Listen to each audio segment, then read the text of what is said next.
बुद्ध का एक बहुत अनूठा वचन है कि आकांक्षा सोच विचार के करना, क्योंकि आकांक्षाएं पूरी हो जाती है। जिसे तुम चाहते हो वह आ ही जाता है देर अबेर। आकांक्षा सोच समझ के करना। अगर धन मांगा धन आ जाएगा, एक दिन आ ही जाएगा। अगर पद मांगा पद आ जाएगा, एक दिन आ ही जाएगा। क्योंकि आदमी जो चाहता है धीरे धीरे उस तरफ खींचता चला जाता है। जिसकी आकांक्षा होती है उसका प्रयास भी होने लगता। जिसका प्रयास होता है उसकी प्राप्ति भी होने लगती है। सोच के मांगना, क्योंकि जो मांगा है वो मिल जाता है।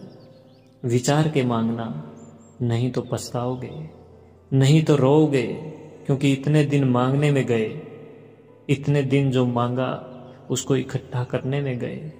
अब वह मिल गया और कुछ भी नहीं मिला, कुछ और मांग लिया होता। प्रमाद में मत लगे रहो। पूरी जिंदगी जिसे तुम जिंदगी कहते हो एक गहरी नींद है, जिसमें तुम करते बहुत हो, होता कुछ भी नहीं। चलते बहुत हो, पहुंचते कहीं भी नहीं। जिसमें तुम सिर्फ मरते हो, जीते नहीं। कामरति का मत गुणगान करो, मत गुणगान करो वासना का, क्योंकि जितना तुम गुणगान करते हो अपने ही गुणगान से प्रभावित होते चले जाते हो। आदमी आत्म सम्मोहन में गिरता है। तुमने कभी सोचा तुम जिस चीज का गुणगान करते हो वही चीज तुम्हारे मन में समाने लगती है। गुणगान तुम्हारा ही तुम्ही को प्रभावित कर जाता है। बुद्ध और महावीर दोनों ने कहा है, काम कथा मत सुनो, लेकिन काम कथा ही लोग देखते हैं, सुनते हैं। फिल्म हो कि रेडियो हो कि किताब हो कि उपन्यास हो कि कविता हो, लोग काम कथा ही सुनते और पढ़ते हैं। और फिर जब काम वासना जोर से पकड़ती है, घबराते हैं। तब कहते हैं ये तो बड़ा मुश्किल है, इससे छुटकारा कैसे हो। उसी को आरोपित करते हैं, उसी को सींचते हैं, उसी को संभालते हैं। और जब संभल जाती है और जब सारे जीवन को जकड़ लेती है, तो फिर चिल्लाते हैं, चीखते हैं कि इससे छुटकारा कैसे हो। काम वासना वस्तुतः कुछ भी नहीं, सम्मोहन है। और जिस चीज के प्रति भी तुम सम्मोहित होते चले जाओ, सम्मोहित का अर्थ है जिसका भी तुम सुझाव अपने को देते चले जाओ, वही चीज रसपूर्ण हो जाती है। रस आदमी स्वयं डालता, रस वस्तुओं में नहीं तुम डालते हो। इसलिए प्रत्येक संस्कृति, प्रत्येक सभ्यता अलग अलग तरह की चीजों में उत्सुक हो जाती है। पर जिसमें उत्सुक हो जाती है उसी में सौंदर्य और काम वासना का जन्म हो जाता है। हजारों संस्कृतियां जमीन पर रही, उन्होंने अलग अलग चीजों में सौंदर्य देख लिया है। जिसने सौंदर्य देखना चाहा वही दिखाई पड़ गया। बुद्ध कहते हैं कामरति का मत गुणगान करो, रुको, सोचो, क्योंकि जिस चीज का भी तुम गुणगान करोगे तुम उस तरफ अनजाने आकर्षित होते चले जाओगे। आदमी अपनी ही बातों से प्रभावित हो जाता है। तुमने कभी देखा रास्ते में अंधेरे में किसी गली कूचे से गुजरते हो, अकेले हो, डरते हो, गीत गुनगुनाने लगते हो या सीटी बजाने लगते हो। क्या फायदा सीटी बजाने से, तुम्हारी ही सीटी है, कोई इससे कुछ सार तो ना हो। लेकिन अपनी ही सीटी की आवाज सुन के हिम्मत बढ़ जाती, जैसे कि अकेले नहीं हो। गाना गुनगुनाने लगते हो, अपने ही गाने की गर्मी शरीर में आ जाती है। लगता है जैसे अकेले नहीं हो। तुमने अपने जीवन को अपने ही सुझावों से भर लिया है। तुम उन्हीं में गिरे, उन्हीं में दबे हो। तुम्हारा सुझाव ही तुम्हारा संसार है। तुम्हारा आत्म सम्मोहन, ऑटो हिप्नोसिस ही तुम्हारा संसार है। और जब बुद्ध या शंकर कहते हैं संसार माया है, तो तुम यह मत समझना कि इन वृक्षों, चांद, तारों के संबंध में कह रहे हैं। वो उस संसार के संबंध में कह रहे हैं जो तुमने अपने चारों तरफ खड़ा कर लिया है, जिसको तुमने ही अपने सपनों में रंग लिया है, जिसके रंग तुम्हारे मन के दिए हुए हैं। यह संसार तो बड़ा सत्य है, लेकिन इस संसार का तो तुम्हें पता ही नहीं है। तुम्हें तो वही दिखाई पड़ता है जो तुम देखना चाहते हो। तुम्हें तो वही दिखाई पड़ता है जिसकी तुम कामना करते हो। पूरी मनुष्य जाति कामरति के गुणगान में पागल हुई जा रही। तुम्हारे कवि 100 में से 99% काम वासना का गुणगान करते हैं। तुम्हारे उपन्यासकार काम वासना के शास्त्र लिखते हैं। तुम्हारे फिल्म निर्माता काम वासना की फिल्में बनाते हैं। हर चीज काम वासना के आसपास घूम रही है। अगर कार भी बेचनी हो तो एक सुंदर स्त्री को उसके पास खड़ा करना पड़ता है। कार नहीं बिकती, सुंदर स्त्री बिकती। कुछ भी बेचना हो, दंत मंजन बेचना हो या कि टूथपेस्ट बेचना हो, तो एक स्त्री के हंसते हुए दांत दिखाई पड़ने लगते। वह दांत बिकते। कुछ भी छोटी सी चीज से लेकर बड़ी चीज तक सारे बाजार में काम वासना बिकती है। और फिर तुम राम को पाना चाहते हो, मुश्किल में पड़ जाते हो, अपना ही दलदल खड़ा कर लेते हो, उसमें खुद ही उलझ गए हो।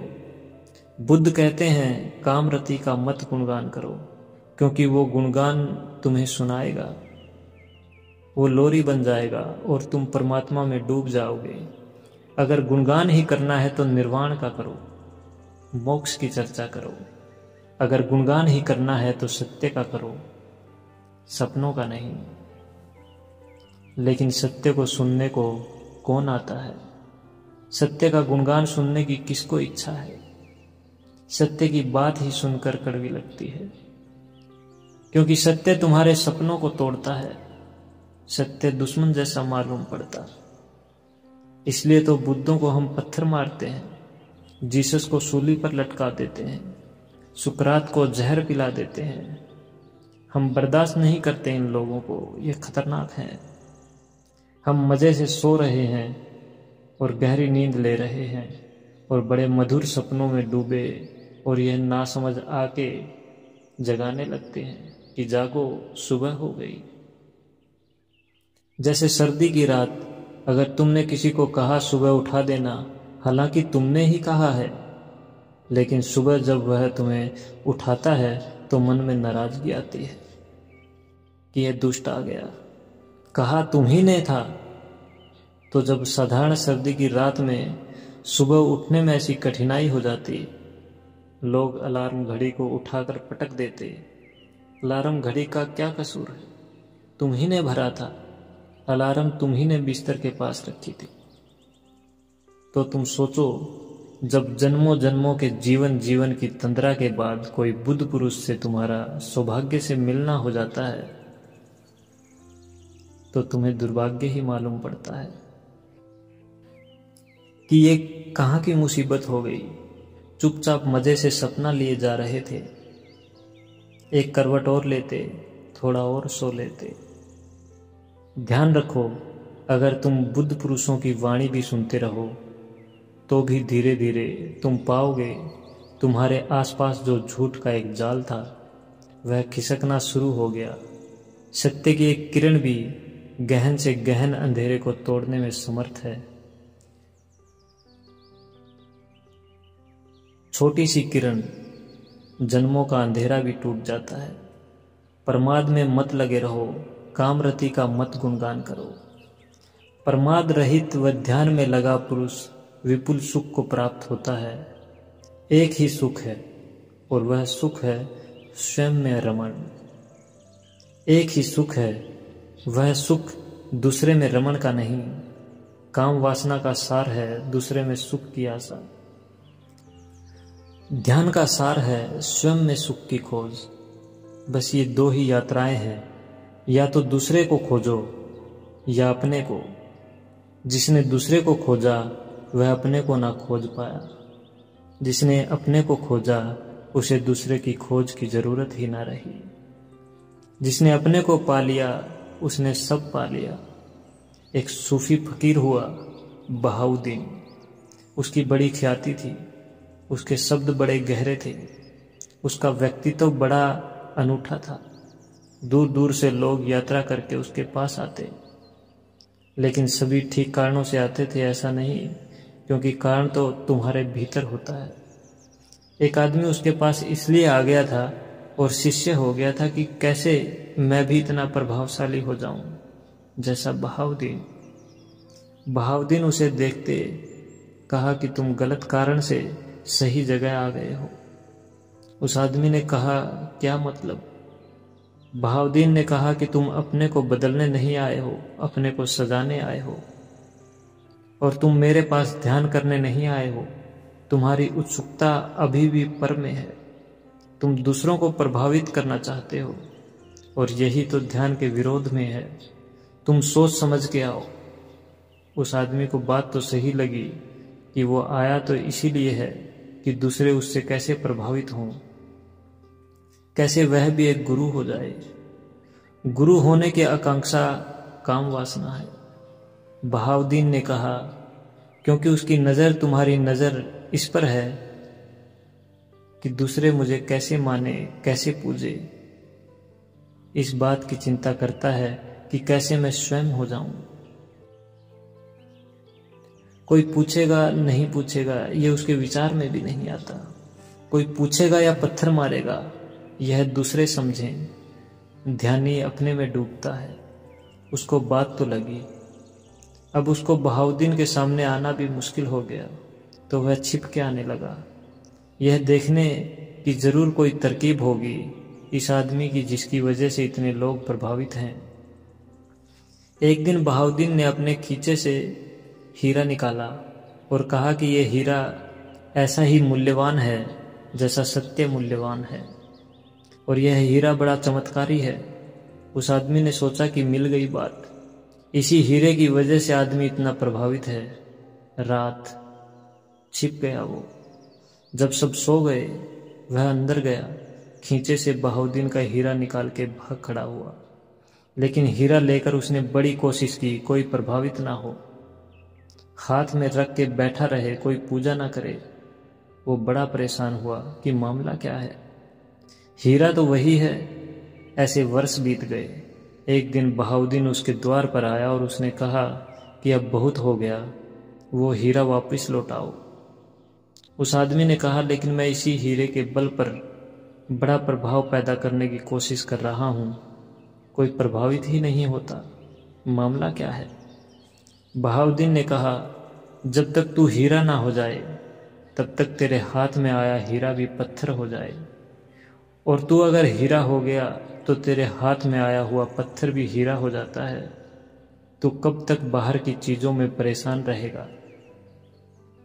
इस हीरे में कुछ भी नहीं रखा है, तू उसे वापस लौटा दे। उस दिन जानता था कि तू छिपा है, इसलिए हीरा निकाला था ताकि तुझसे छुटकारा हो। जब तू रात निकाल के ले गया जेब से, तब भी मैं जागा था, क्योंकि योगी कहीं सोता है। इसलिए तो मुझे पता है कि हीरा कहाँ है, और तूने काफी दिन प्रयोग कर लिया, अब लौटा दे। और अब तो समझ, बाहर से नजर को भीतर हटा। हीरा मांगने नहीं आया हूं, तुझे बुलाने आया हूं कि अब तुझ में अकल आ जानी चाहिए। जीवन के दो ही ढंग हैं, या तो बाहर का हीरा या भीतर का हीरा। जीवन के दो ही मार्ग हैं, या तो तुम भिखारी की तरह खोजते रहो हाथ फैलाकर भिक्षा पात्र लिए, या तुम सम्राट हो जाओ, अपने भीतर झांको।